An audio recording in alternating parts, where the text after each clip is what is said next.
Hello everyone, my name is Jeremy Wade and this is Jeremy Wade Bodhrán. I am here today on the beautiful island of Inis Oírr for Craiceann the Bodhrán Summer School, and I'm here today with Brian Morrissey. How's it going? Very good. Very good. So you're one of the teachers here this year. How's that been going so far? Oh, it's amazing. I've been trying to come here for maybe 20 years, I'd say, at this stage. But it always clashed with my teaching responsibilities, I suppose, in a primary school in Cork.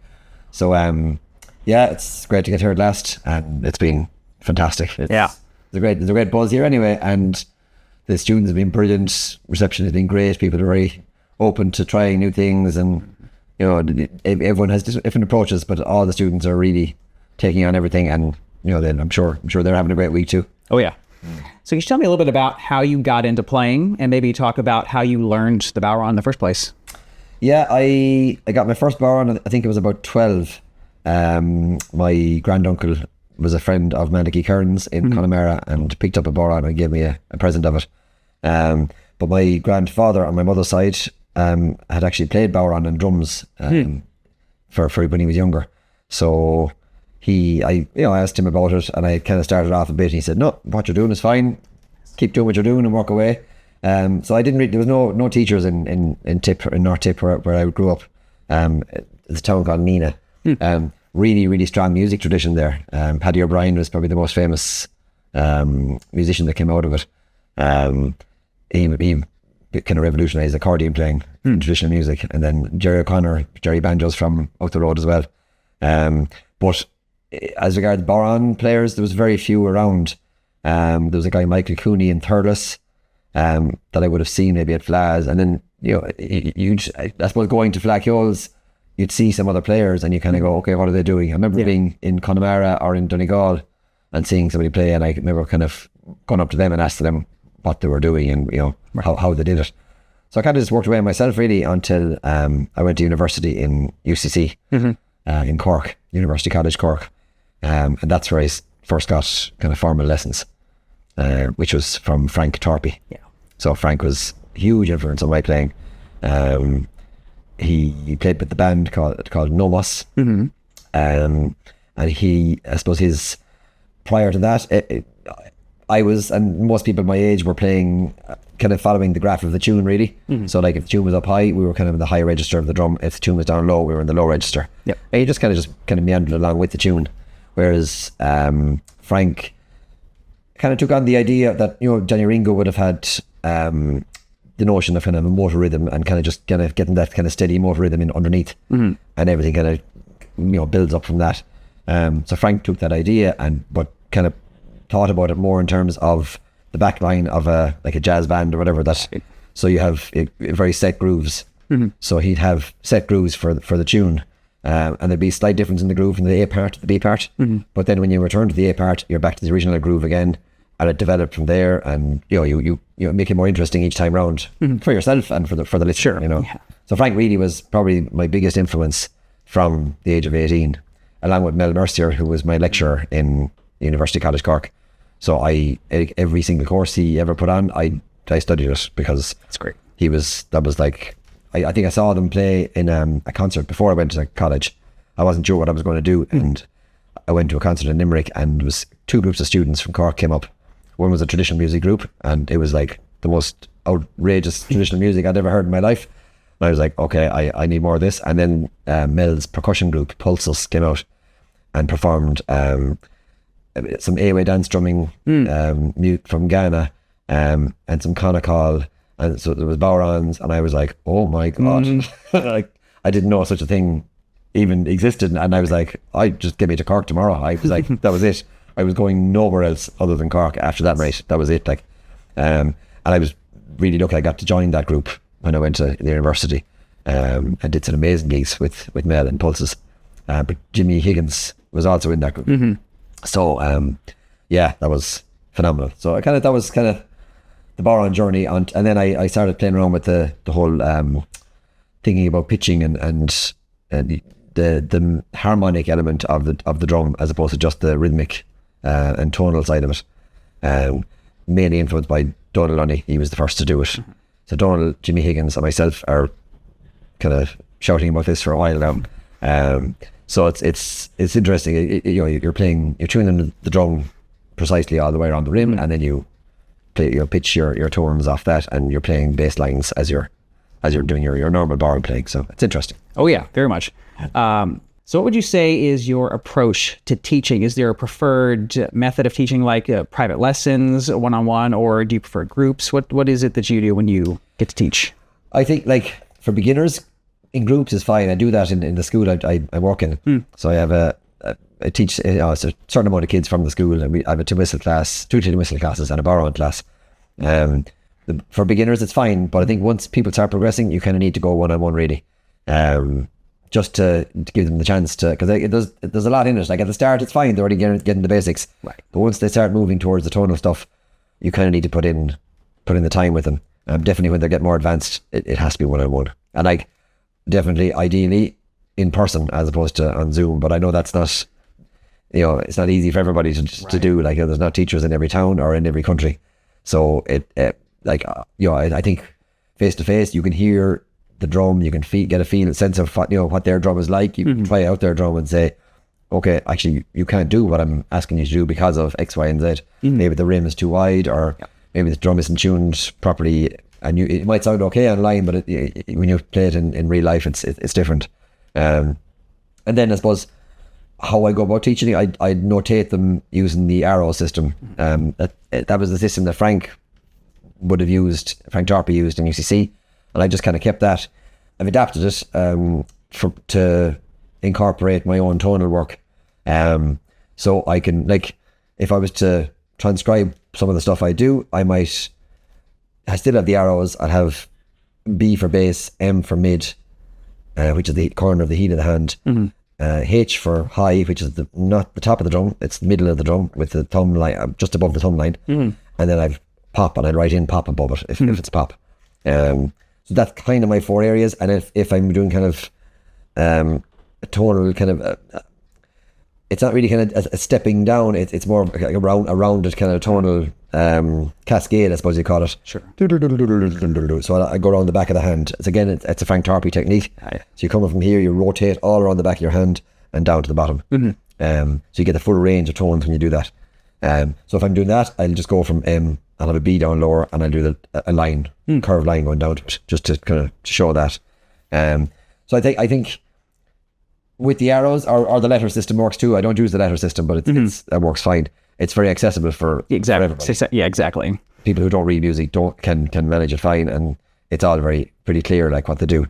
If I'm trying to do more of the bass line stuff, I just add in like the letters of the notes that I'm doing underneath. But I rarely do that because I kind of know what I'm doing myself. Sure. But I know Martin O'Neill has transcribed some of my playing in Bulla, because he did the Bulla gig. Right. There was a few I couldn't do years ago, and he actually transcribed the entire tracks. Wow. Which is, I don't know, I couldn't do it. Like, he's a more patient man than I am. It takes a lot of time. Oh my God, yeah. His system is phenomenal. It's very much based on music staff notation. It's on the stave, but like the precision in his transcription is phenomenal. Yeah. So like, I'm kind of chuffed like that somebody actually went to the trouble of, transcribing all that. So yeah, great. So I hats off. Thanks, Martin. Absolutely, yeah. Could you talk a little bit about the bands you play with and some of the performances you do and what that sounds like, maybe compared to other traditional Irish groups? Yeah. So I suppose like I've played in plenty of albums, as done guesting with people like Kevin Crawford or Bobby Gardner or Eileen O'Brien, Gary Shannon, loads of different people. But as regards a regular gig, I suppose the most regular gig I would have had over the years was Bulla, which is with an Ireland Valady, Keeving Valady, and then either Ed Boyd on guitar or Sean O'Graham on the guitar. And then for a while we had Kenneth Edge on sax as well. Yeah. So it was really exciting music. Niall and Keeving wrote the music, but quite complex, and like as a back line we were like locked really, really tight. So everything is it's quite heavily arranged, but in a groove. The groove is everything, so there's a really strong sense. It's a really enjoyable gig, but it's a really intense gig. You'll be wrecked after it, physically and mentally. Sure. Like some pieces, and it's like doing a maths exam, and it's just you're kind of going, oh, here we go. No, it's there's other gigs that are a lot more complicated, but there's a lot going on, and you kind of need to hang on by the fingernails sometimes. But it's brilliant to play, like really, really fun to play. And I think, the lads, the few albums we did, there's 2 studio albums and 1 live one, with Bio. And the reaction was always great to it. People still talk about them, which is cool. Like, then I suppose I would have guessed it again with other bands, with like the likes of North Craig. I filled in for John Joe a couple of times with Fluke, which was like a lifetime dream. Having listened to Fluke from, I was in my mid-teens when the first Fluke live came out, and it blew my mind completely. Yeah. So and then I did some solo work or duet work with Kevin Vallely. But more recently, I'm involved in a project with a group of Italian musicians and Irish musicians called Taranta Celtica. Oh yeah. So it mixes tarantella music from southern, like from the toe of Italy, right down in Calabria, with Irish music, because a lot of their music is they're kind of like jigs or slides, right? And pretty much all the repertoire is that. So it's like but then there's lots of singing as well as the dancing in their tradition. So there's a fair bit of crossover there. Transferable, yeah. And it was actually really interesting. We were having rehearsals, and we were throwing out possible melodies, whatever, and they started playing this tune. And I was like, that's a slide from Ireland. And they were like, no, it's Calabrians, tarantella. And we were like, that's definitely a slide from Kerry. I've heard that played in Kerry. But the B part was slightly different, but the A part was identical. Wow, yeah. Which was like, oh my God, this is amazing. Yeah, really cool. So that's a lot of fun. It's tricky. It's kind of hard to, it's an 8-piece band, so it's hard to even get gigs because it's a big band. Sure. So we're kind of still over and back a bit, like, but it's kind of hard to tour much with it. But really, really interesting project to be a part of. And then the most recent project is a duo with Owen Coughlin. He's a singer-songwriter from Cork that I've been playing with for 20 years. So he had a band, it was kind of a rock band really. He was also actually a member of Nomos with Frank Darby. When John Spillane left, Owen took over as a singer and guitar player. So he was in the trad world and then also songwriting. He had been doing his own thing songwriting-wise before that. So his band was a proper like rock setup. Electric bass, drums, lead guitar. Owen was on rhythm guitar, on acoustic and electric. And then he said, do you want to jump in and join the band on whatever you like, kind of thing. So it was just, I had a ball. So it was like plenty of Bodhrán, bits of banjo, sometimes banjo with effects like wah pedals and stuff. Yeah. Which was great crack, And then some of the things I would have done in college, I had a bit of Connachal in one of the songs. Owen had a song called Ancient Breathing. And we had a bit of Connachal on the track. So yeah, that was really interesting. It was, just to be part of a kind of a rock setup. I'd never in my life been in that kind of a setup. So and you're playing off the drummer, you're playing off the bass guitarist. And like myself and Owen have played together ever since then. And, people often said to us, you should do an album. Like, there's a real energy and connection when we play, and it worked really well on stage. And even in those days when we had the full band, sometimes there were smaller gigs. So when the two of us did Whelan's in Dublin one night, there was a sport band on first. It was like a 4-piece full massive sound, and then we went on after, and Owen had actually broken his leg that week and had a cast from leg top to bottom. Yikes. So he rocked up, sat on his stool and played, and I played beside him, and the place went mental. It was just like, again, the energy is huge. We were on it. So we were kind of going, yeah, we should do more of this. But it took nearly 20 years to actually get our act together and go, you know what, let's just do it. And it kind of came out of a conversation that Owen had with Dirk Powell. Dirk is a phenomenal producer, musician. He's like 4 Grammys won. He played with Joan Baez for years. He's in Rhiannon Giddens' band now. Yeah. He's just an absolute monster musician. Yeah, scary. He plays everything, literally everything, and he's a genius in all of them. So Owen was talking to him in Ballincollig at the Winter Music Festival, and they kind of connected on that night, talking about songs and singing songs to each other, and just their whole approach to songwriting and singing, and it was quite similar. And Owen texted me the following day and said, why don't we just do the album in Dirk's place? And I was like, well, we're sure that'll never happen, but sure, yeah, we're sure we can ask him as well, but like, as if. And Dirk was like, yeah, man, let's do it. So we went out to Louisiana and made our album out there, and it was a very special week. But there's quite a lot of Bodhrán on that album. Dirk got a great sound on the album. But there's certain things then that we've done since. There's a piece we didn't put in the album because it's not like all the album is all self-written, it's all our own music. But there's a piece from Connemara that we do called Rahanach. So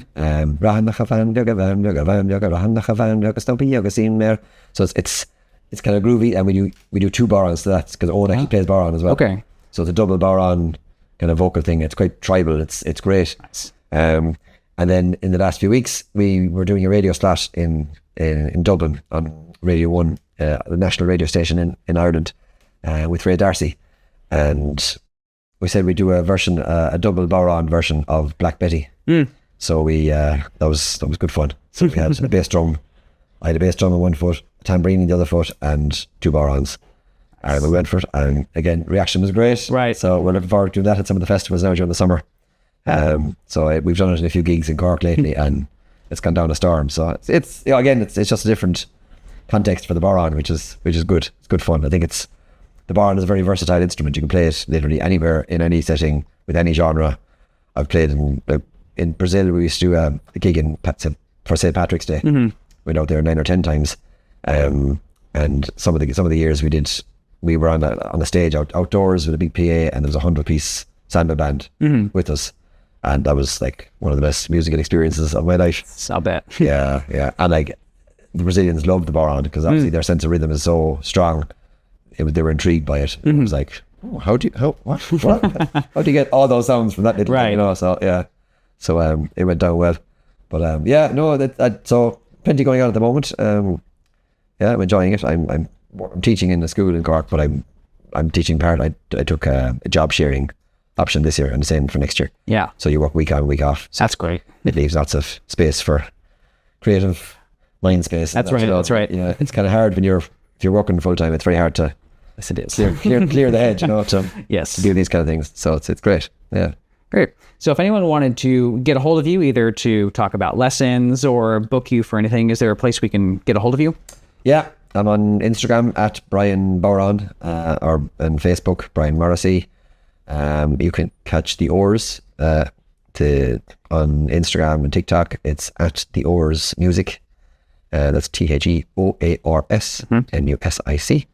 You can check out our website, theoars.ie, for details of gigs and that, or just to hear some of our music. We're on Spotify and all that as well. Sure. So if anyone's looking for lessons or wants to get in touch, and the Oirrs would be delighted to come and play. And we'll make sure that gets put into the description so that people can click on the links. But all right, well, thank you so much for talking. It's been good fun here, and looking forward to having some tunes here in a little while. Excellent. Thanks, Jeremy. And thanks for watching, and I'll see you next time.